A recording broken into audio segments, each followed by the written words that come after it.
Hey everyone, welcome to South Miami Kids Church at Home. My name is Sarah and I'm so glad you guys have joined me today. Last week, we learned that Jesus knows us. Jesus told people that he was like a good shepherd who knows his sheep and his sheep know him. Some people were confused about why Jesus was talking about sheep and shepherds, but he explained it to them. Sometimes Jesus told stories to explain what he meant. Those stories are called parables, and they teach us lessons about what Jesus wants us to know. Guess what? We're going to hear a parable today. Let's go. Today, we're going to learn that Jesus includes everyone, so we include others. Jesus told a story about a party to show how he includes everyone. Have you guys ever been to a fun party?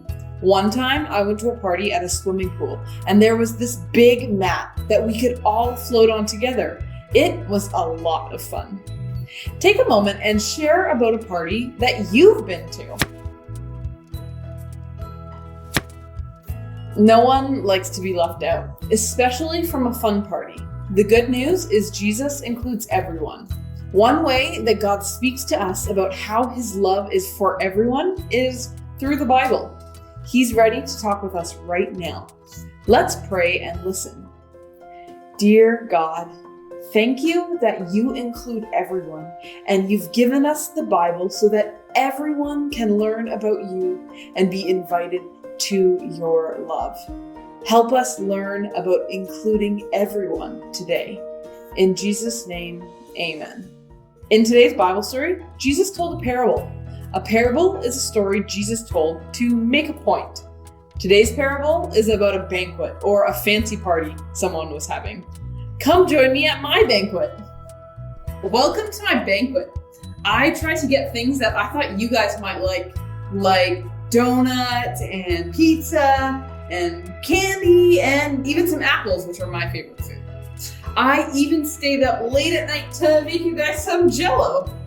Tickle, tickle, tickle, tickle.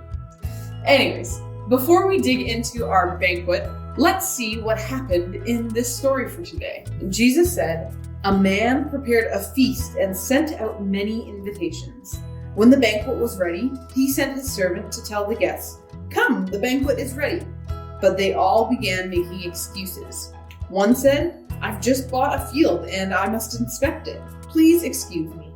Another said, 'I've just bought 5 pairs of oxen and I want to try them out. Please excuse me.' Another said, 'I just got married, so I can't come.'" Those were some pretty silly excuses. That sounded like they were just making up reasons why they couldn't come. Maybe I'll ask some of my friends if they want to come to my banquet. Well, thanks for the invitation, but I've got my hiking boots on. I can hear the falls up there. I've got to go hiking. See ya. I can't come. I'm busy tying my shoes. Thanks for asking me, but I'm a bit too busy online shopping for more dolls. Huh. Sounded like they didn't want to come to my banquet. What about you? I'll ask you and you try to come up with some of the silliest answers that you can think of. If you need to, you can pause the video so that everyone can come up with a silly excuse. Ready? Will you come to my banquet? No one wants to come to my banquet. One time, I was really wanting my friend to come see me at a dance competition. I practiced really hard so that my friend could see me dance really well. But when I was on stage and I looked out at the crowd, my friend wasn't there. Has that ever happened to you when someone couldn't come to something that you were excited about? Pause the video and share about a time like that. Let's see what happened next in the parable. After all these people had told the servant silly excuses, the servant returned and told his master what they had said. His master was furious and said, "Go quickly into the streets and alleys of the town and invite the poor, the crippled, the blind, and the lame." After the servant had done this, he reported, "There is still room for more." So his master said, "Go out into the country lanes and behind the hedges and urge anyone you find to come, so that the house will be full." In Jesus' story, the people who rejected the invitation missed out on the party. But the people who said yes got to come, and there was room for even more people. Remember, a parable is a story that makes a point. Jesus told the story to a group of religious leaders called the Pharisees. The Pharisees thought that God was only for some people. They pretty much thought that God was only for themselves. And they hated Jesus and didn't think Jesus was God's son. Jesus told this story to the Pharisees, so he probably wanted them to learn something from it. What point do you think Jesus wanted to make to the Pharisees? Jesus includes everyone. Jesus was making the point that he is the invitation to be in God's family. The Pharisees were rejecting the invitation, but Jesus was inviting everyone to be part of the family of God. Jesus includes everyone, and he would have loved to have the Pharisees accept his invitation. But all they could focus on was how much they hated Jesus. We're going to do our workbook activity now. If you don't have your own workbook, you can grab some scrap paper and join us. First, you'll need to cut out your invitation. I'm going to cut out the page first, and then I can cut out the invitation itself.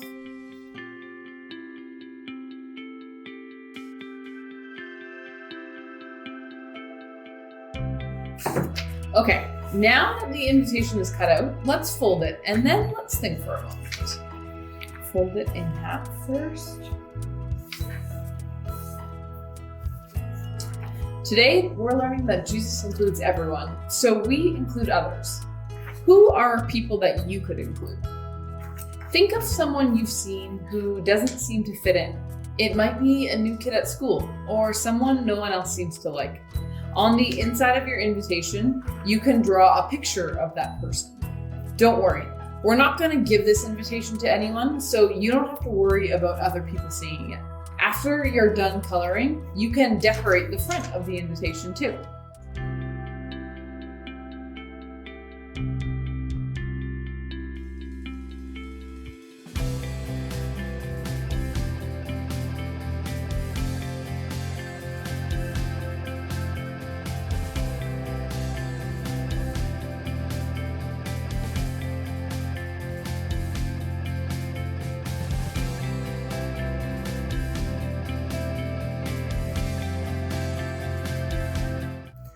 When we include people, we're showing Jesus to those people.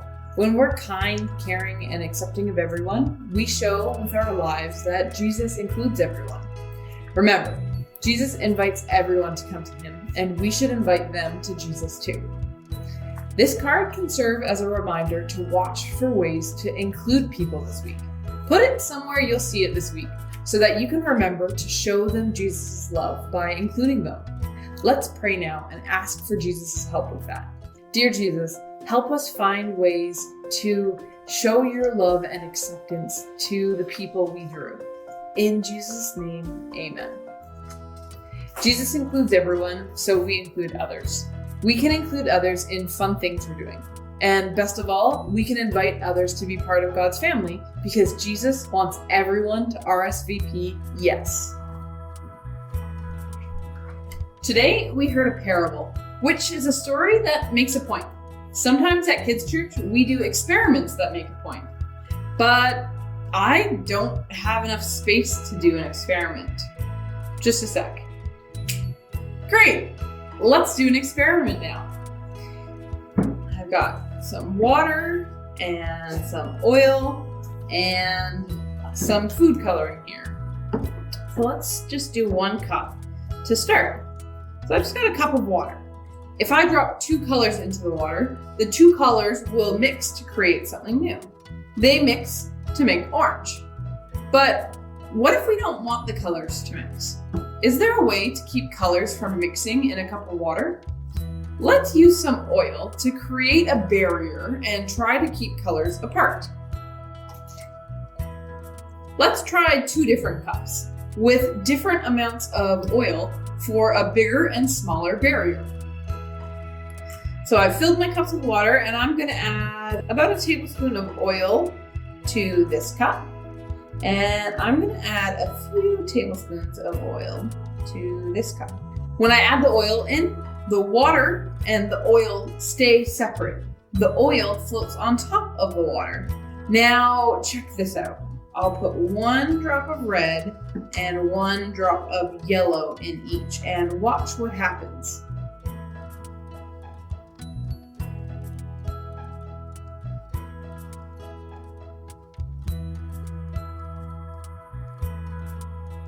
Well, it took a while, but the colors eventually mixed. How did the amount of oil impact the drops of food coloring? The bigger the barrier was, the longer it took for the food coloring to drop into the water.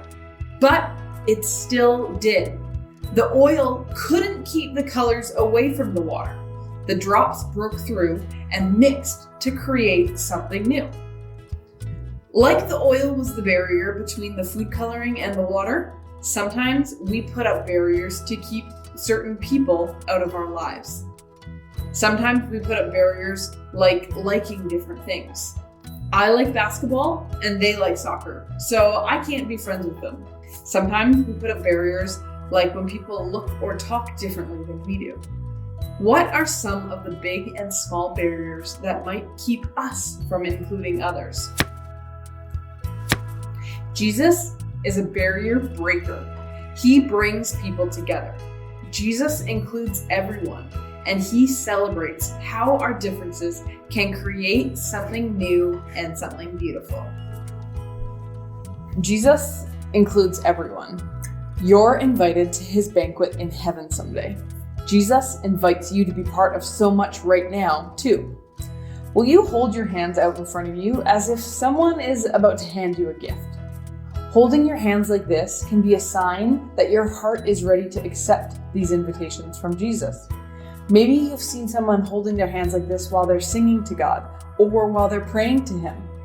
Will you hold your hands like this today as we pray together? I'm going to pray for us and read out a list of things that Jesus invites us to. I'll pause after each one, and you can think about if you want to accept Jesus' invitation. Let's pray together. Jesus invites you to his forgiveness. Jesus invites you to receive his love. Jesus invites you to leave your troubles with him. Jesus invites you to experience his joy. Jesus invites you to have a rich and satisfying life. Jesus invites you to be his friend. Jesus, thank you that you include us. Help us include others and invite them to be part of all the amazing things that you have invited us to. In your name, amen. Thanks for joining us again, friends. I can't wait to see you guys next week when we're going to learn another thing about God. But for this week, remember that Jesus includes everyone, so we include others. Got it? Good. See ya.